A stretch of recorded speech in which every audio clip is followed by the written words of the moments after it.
I am very grateful for today session. मैं आज यहाँ पर आई हूँ।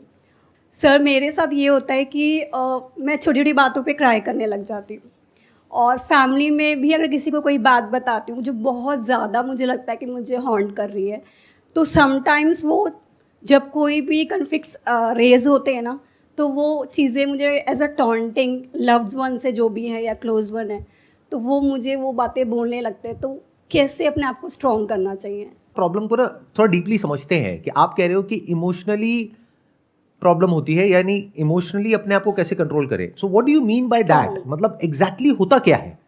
सर मुझे इमोशनली स्ट्रॉन्ग होना है एक्चुअली में। जो मुझे बात बात पे रोना आता है, अगर मैं इफ़ आई से समथिंग टू माय मदर, वो उन बातों को समझती हैं, बट वो मेरे लिए उस टाइम पे स्टैंड नहीं लेती है जहाँ पे लेना चाहिए।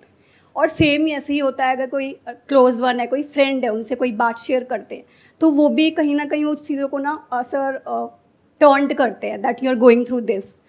मैं वैसे शेयर नहीं करती हूँ, बट मैं अगर अपनी मम्मा से करती हूँ या अपनी फैमिली से करती हूँ, तो वो नेगेटिविटी होने लग जाती है। उनको लगता है ये प्रॉब्लम्स में रहती है।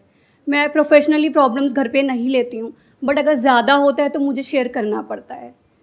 तो वहाँ पे अगर वो मुझे अंडरस्टैंड नहीं करते हैं, तो आई ऑलवेज क्राई छोटी छोटी बातों पे। मुझे ये अपने आप को हील करना है और स्ट्रॉन्ग होना है इसमें, क्योंकि ये मुझे फ्यूचर में भी बहुत ज़्यादा ना सर हेल्प करेगा, जो मुझे अभी लगता है बहुत एक्सेस हो गया है। देखिए, जहाँ तक मैं समझ पा रहा हूँ, जो प्रॉब्लम है वो ये है कि जब आप अपनी प्रॉब्लम किसी से डिस्कस करते हैं तो उस लेवल पे प्रॉब्लम नहीं है, क्योंकि डिस्कस करके तो आप हल्के हो जाते हैं। मतलब डिस्कस करने के बाद में you feel light, yes sir. और आप रोने के बाद भी बेटर फील करते हैं। That is also not a problem. But the problem is कि जब आप कुछ शेयर करते हैं किसी के साथ में, तो बहुत सारी बातें ऐसी शेयर कर देते हैं जो भी अपने मन की होती है, जिसको सामने वाले लोग पकड़ करके यस सर। सुनाते हैं कि तुम्हारी थिंकिंग बहुत नेगेटिव है, ऐसे मत सोचा बात करो, बात ऐसे पे मत मत किया रोया करो, करो। हाँ। ये मत बोला करो, हाँ। ऐसे नहीं करते, ये क्या सोचते रहते हो, क्या फालतू के थॉट्स आते रहते हैं तुम्हारे माइंड में। जबकि करना क्या चाहिए ऐसी सिचुएशन में, उनको आपको बताना चाहिए कि ये बहुत ही नॉर्मल है। यानी कि थॉट्स आना सब तरह के, यानी नेगेटिव से नेगेटिव, पॉजिटिव से पॉजिटिव। बट ऐसा होता नहीं है हमारे घर में। माहौल हमारे घर में क्या होता है कि कोई कितना भी अंदर से परेशान हो, बाहर से सबने एक मास्क लगाया हुआ है और सब अपने आप को ऐसे दिखाते हैं कि हमसे खुश तो कोई है ही नहीं। स्पेशली जब कोई गेट टुगेदर होता है, वहां पर फोटोग्राफ्स सब अपनी अपनी डाल रहे होते हैं, तो वो फोटोग्राफ्स देख करके ऐसा लगता है कि सारी खुशियां इसी घर में है। हाँ जी, हाँ जी। चाहे अंदर से सब लड़ रहे हैं, मर रहे हैं, कट रहे हैं, बहुत बुरा हाल है अंदर से। बाहर से देखने में ऐसा लगता है, और जब ऐसी फोटोग्राफ्स आप देखते हैं तो आपको और ज्यादा अंदर से लगता है कि शायद मुझी में कोई प्रॉब्लम है, या हमारे ही घर में सारी प्रॉब्लम है। हाँ। और तो जगह कोई प्रॉब्लम ही नहीं है। तो पहले तो ये समझिए, ऐसा कोई नहीं है इस पूरी दुनिया में, अमीर से अमीर, गरीब से गरीब, या कोई भी इंसान, जो भी आपके आइडल है ना, आपकी फैमिली में, फ्रेंड सर्कल में, जो आपको लगता है कि इसकी लाइफ तो परफेक्ट है, किसी की परफेक्ट नहीं है। अंदर सबके अपने सीक्रेट्स हैं जो कि छुपे हुए हैं। अगर वो बाहर आ जाएं तब आपको पता लगे कि इसकी लाइफ तो मुझसे भी ज्यादा बेकार है, या मेरे जितनी ही बेकार है। हाँ। ज्यादा हम नहीं कह सकते, क्योंकि कुछ चीजों में ज्यादा बेकार होगी, कुछ चीजों में अच्छी होगी। तो बट इस तरीके से कह सकते हैं कि इसकी लाइफ भी बेकार भी है, अच्छी भी है, जैसे कि मेरी लाइफ बेकार भी है, अच्छी भी है। अपनी लाइफ को भी आप ध्यान से एनालाइज करोगे तो ऐसा नहीं है कि सब कुछ ही बेकार है। कुछ बेकार है, कुछ अच्छा है, ऐसी ही उसकी लाइफ है। तो पहले जब ये आपको क्लैरिटी आती है कि किसी की भी लाइफ वैसी नहीं है जैसी आप अपनी लाइफ बनाना चाहते हो, इनफैक्ट जो आपके माइंड में एक आइडल लाइफ का सिनेरियो बैठा हुआ है, जहां से कि आप ये क्वेश्चन पूछ रहे हो कि कैसे मैं अपने इमोशंस को कंट्रोल करूं और कैसे मैं इमोशनली बिल्कुल स्टेबल हो जाऊं, यानी कि मेरी लाइफ में कुछ भी हो रहा है मेरे को कोई फर्क ही ना पड़े। एग्जैक्टली। तो my answer to this question is कि ऐसा होना पॉसिबल ही नहीं है। तो जब मैंने आपके इस आइडल को तोड़ दिया, यानी जो आपके माइंड में एक आइडल सिनेरियो बना हुआ है, बिल्कुल ऐसा है कि आप मेरे से क्वेश्चन पूछ रहे हो, सर कोई ऐसी दवाई बता दो या कोई ऐसा नुस्खा बता दो कि मैं कभी बीमार ही ना पड़ूं पूरी लाइफ में। अरे जब तक जिंदा हो तब तक बीमार पड़ोगे, मरने के बाद कोई बीमार नहीं पड़ता। राइट? इस बात को अच्छे से समझो, जब तक हम जिंदा हैं तब तक थॉट्स हैं सब तरह के, फीलिंग्स हैं सब तरह की, इमोशंस हैं सब तरह के। ये जो अंडरस्टैंडिंग है ना, ये जो बात मैं आपसे कर रहा हूं, अगर इस बात को ध्यान से समझ लोगे तो यही सॉल्यूशन है, और कोई सॉल्यूशन नहीं है। बाकी लोग क्या करेंगे, आ करके आपने उनसे क्वेश्चन पूछा, वो इतना नहीं बोलेंगे जितना मैं बोल रहा हूं, यानी इतनी मेहनत नहीं करेंगे। वो क्या कहेंगे, अच्छा आपको इमोशनली स्टेबल होना है, कोई बात नहीं, हम आपको तरीका बताते हैं।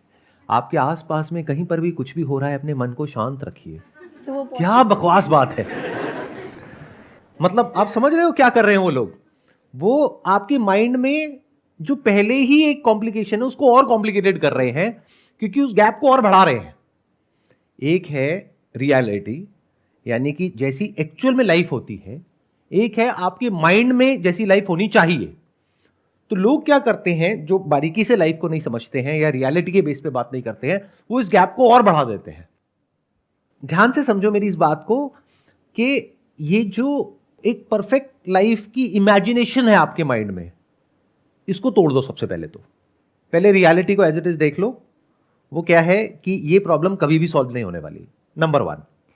तो हमने क्या किया, इमेजिनेशन से हटके रियलिटी पे आ गए। तो अब क्या करें?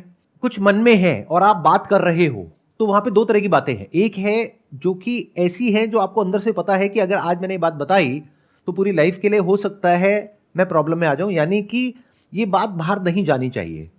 तो उन बातों को आप लिख सकते हो और पेपर पे लिख करके उस पेपर को फाड़ के फेंक दो।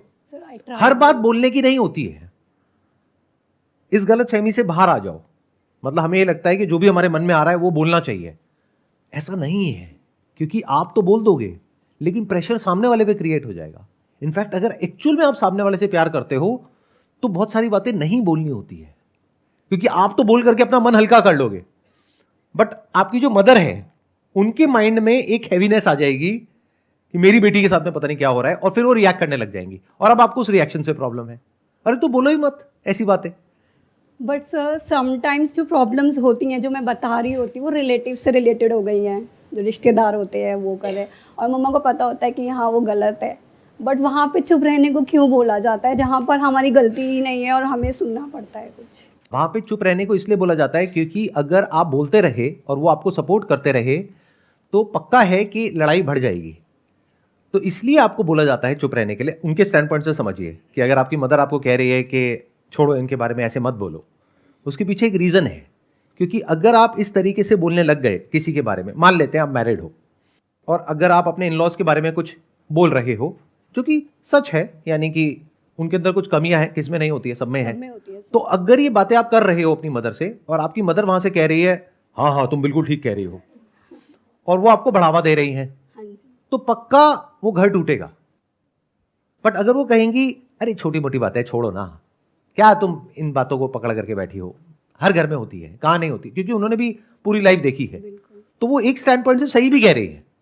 क्योंकि the moment she entertains this kind of behaviour from your side, तो वो बढ़ने लग जाएगा, जिसकी वजह से आप ही का नुकसान होगा।